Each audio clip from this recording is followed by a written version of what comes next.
Hi guys, आज मैं आप सभी के समक्ष मृत्यु के बाद आदमी का क्या होता है ये रहस्यमय बात लेकर आया हूँ। जैसे सभी को जिज्ञासा है कि मृत्यु के बाद क्या होता है, जैसे आदमी का शरीर खत्म हो जाता है, आत्मा क्या है, ये सभी के जिज्ञासा में रहते हैं। तो इसी बात को दूर करने के लिए मैं आज ये वीडियो बनाने जा रहा हूँ। तो मृत्यु के बाद क्या होता है, जैसे हमारा शरीर है, शरीर कोई भी इंसिडेंट से अगर आदमी मर गया है तो अपने अपने पारंपरिक तरीके से कोई उसको जला देता है, कोई ज़मीन में गाड़ देता है और उसका दाह संस्कार कर देता है। तो शरीर तो ख़त्म हो ही चुका है। तो उसके बाद क्या होता है, जैसे आत्मा होती है वो शरीर से बाहर निकल जाती है। तो आत्मा अब लंबी दूरी तय करने पड़ता है आत्मा को। तो आत्मा जैसे हम ये मृत्यु लोक है, हमारा एक गैलेक्सी होता है। जैसे अब हमको दूसरे गैलेक्सी में जाना पड़ता है, जैसे उसका नाम है पितृलोक। तो आदमी मर जाता है और आदमी के ऊपर से आत्मा निकल जाता है। तो आत्मा कैसा होता है, आत्मा एक बहुत ही लाइट चीज़ होता है। तो आत्मा का रूप रंग वगैरह सब कुछ कैसा होता है, ये सब कुछ मैं इस वीडियो में नहीं बताने जा रहा हूँ, क्योंकि अगर सब कुछ इसी वीडियो में बताए तो ये वीडियो बहुत ही लेंदी हो जाता है।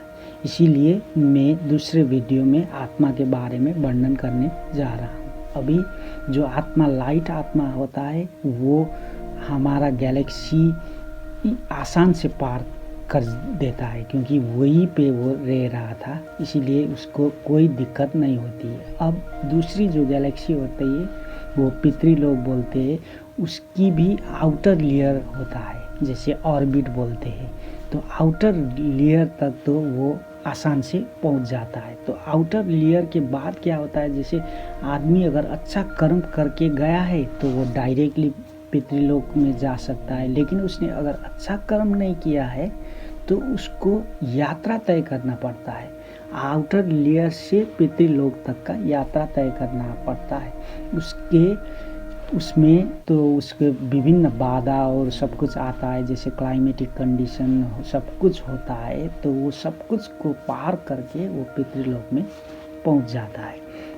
अब पितृलोक में क्या होता है, जैसे पितृलोक में तो ऑलरेडी वहाँ पे आदमी रह रहे हैं, क्योंकि आपका फादर, शायद अगर फादर तो जिंदा है तो ग्रैंडफादर का भी फादर, सब कुछ वहाँ पर ऑलरेडी जो ये मृत्यु लोक से पार कर चुके हैं वो ऑलरेडी वहाँ पे रह रहे हैं। तो उसमें क्या होता है, तो अगर आपको वहाँ पर उस लोगों ने जगह दे दिया तो ठीक है, अगर जगह नहीं दिया तो उसके बाद बहुत मुश्किलों से आपको फेस करना पड़ता है। और एक और बात है, जैसे वहाँ पर क्यों लोग रह रहे हैं, आपका ये क्वेश्चन हो सकता है। तो इसकी बात के लिए, जैसे वो हमारा कोर्ट केस होता है ना, वहाँ का भी सेम रूल्स होता है। जैसे एग्जाम्पल के लिए मैं आपको समझाने की कोशिश करता हूँ। जैसे पुलिस ने अगर एक चोर को अरेस्ट कर लिया और अपने कस्टडी में ले लिया और जेल में डाल दिया, तो उसको उसके ऊपर कोर्ट केस हो गया, तो उसको अब वेट करना पड़ता है, जैसे उसका फाइल कब खुलेगा, क्योंकि ऑलरेडी कोर्ट में तो बहुत सारे फाइल होते हैं। तो उसका फाइल कब खुलेगा उसको वेट करना पड़ता है। ऐसे ही होता है वहाँ पर भी। तो अगर वहाँ उसने जगह नहीं मिली तो वापस मृत्युलोक में वह आत्मा आता है और पेड़ में रहता है और झाड़ में रहता है और विभिन्न जगह में रह के वो अपना टाइम गुजारते हैं। और बार बार वो पितृलोक में जाता है और पूछता है जगह है कि नहीं। और पितृलोक में जाने के लिए उसको अब कोई बाधा नहीं होता है, क्योंकि उसने एक बार उस ऑर्बिट को पार कर चुका होता है। तो अगर किसी का फाइल खुल गया और वो चला गया तो उसके जगह में उसको वो रह सकता है उसके जगह में।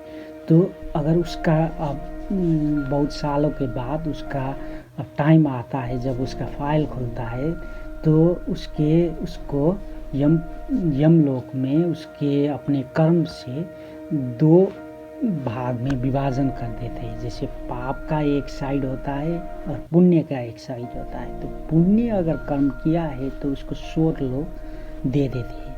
तो स्वर्ग लोग में भी क्या होता है, वो जितना पुण्य कर्म उसने किया है उसके हिसाब से वो वहाँ पे रह सकते हैं। तो पुण्य कर्म अगर फिनिश हुआ तो उसको अब पाप कर्म जो है वो भोगना पड़ता है। तो पाप कर्म भोगने के लिए उसको वापस इसी मृत्यु लोक में आना पड़ता है। अब यहाँ पे एक क्वेश्चन होता है, जैसे आपके दिमाग में चल रहा होगा, जैसे पाप कर्म भोगने के लिए मृत्यु लोक में क्यों आए, क्योंकि नर्क जो है। तो इस सभी बातों के लिए बताने के लिए मैं आपको दूसरे वीडियो लेकर आता हूँ, क्योंकि अगर इसी वीडियो में सब कुछ डाल दिया तो ये बहुत लंबा हो जाता है। इसीलिए आप मेरे चैनल को सब्सक्राइब कीजिए और मैं आपको मेरे दूसरे वीडियो में ये आत्मा के बारे में और ये जो कर्म भोगने के जो मृत्यु लोक में वापस आने के बारे में आपको बताता रहता हूँ। Thank you.